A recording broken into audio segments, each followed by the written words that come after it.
కాలేజ్కి వెళ్ళే 18 ఏళ్ల అమ్మాయి బ్యాగ్లో ప్రెగ్నెన్సీ కిట్టా.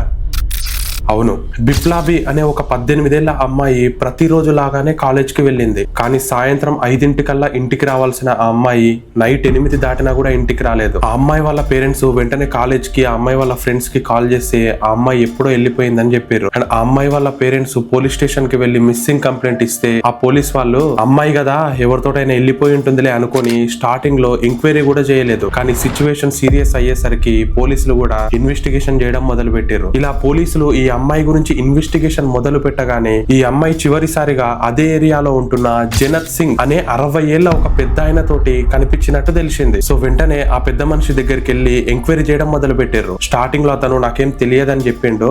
కానీ వాళ్ళ ఇంటి వెనక మొత్తం వెతుకుతూ ఉండగా వాళ్ళ ఇంటి వెనక ఒక సెప్టిక్ ట్యాంక్ పైన ఈ అమ్మాయి బ్యాగ్ కనిపించింది. ఆ బ్యాగ్ లో ఈ అమ్మాయి బుక్స్ కనిపించినాయి. అండ్ అంతేకాకుండా వాటితో పాటు ఈ ప్రెగ్నెన్సీ కిట్ కూడా కనిపించింది. అది చూసిన వెంటనే పోలీస్ వాళ్ళందరూ ఒక్కసారిగా షాక్ అయిపోయారు. వెంటనే ఆ సెప్టిక్ ట్యాంక్ ఉంటది కదా, దాని మూత కొంచెం జరిపి చూస్తే దాంట్లో ఈ అమ్మాయి డెడ్ బాడీ కనిపించింది. అండ్ వెంటనే ఆ బాడీని కలెక్ట్ చేసుకుని పోస్ట్ మార్టం కి పంపించారు. అండ్ పోస్ట్ మార్టం రిపోర్ట్ లో తెలిసిన ఇంకొక షాకింగ్ విషయం ఏంటంటే ఈ అమ్మాయి అప్పటికే 7 మంత్స్ ప్రెగ్నెంట్ అంట. ఇక ఈ పెద్ద మనిషి జనత్ సింగ్ ని వీళ్ళ స్టైల్లో ఎంక్వైరీ చేస్తే అప్పుడు అతను అసలు విషయం మొత్తం బయట పెట్టిండు. ఈ పెద్ద మనిషికి ఒక షాప్ ఉండేది. ఆ షాప్ కి ఈ అమ్మాయి ప్రతిరోజు బుక్కో పెన్నో ఈ కాలేజ్ కి వెళ్ళేటప్పుడు ఏదో ఒకటి తీసుకోవడానికి వచ్చేది. అలా మెల్లగా అమ్మాయి తోటి మాటలు కలిపిండు, ఆ అమ్మాయిని నమ్మించిండు. అంతటితో ఆగకుండా ఆ అమ్మాయిని ఫిజికల్ గా కూడా యూజ్ చేయడం మొదలు పెట్టిండు. ఇలా చాలా రోజులు అయిన తర్వాత సడన్ గా ఒక రోజు ఆ అమ్మాయి ప్రెగ్నెంట్ అని తెలిసింది. సో వెంటనే ఈ పెద్ద మనిషి వాళ్ళ ఇద్దరు పెద్ద పెద్ద కొడుకుల సహాయంతో ఈ అమ్మాయి ప్రెగ్నెన్సీ తీపిద్దామని ఒక హాస్పిటల్ కి అప్రోచ్ అయ్యిండు. సో అక్కడ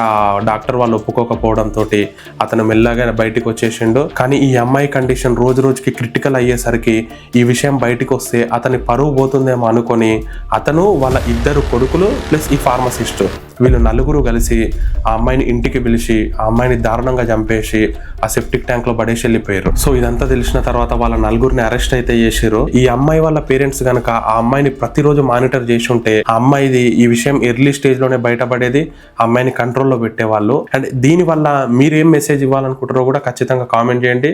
ఆ మెసేజ్ ని నేను పిన్ కూడా చేస్తా.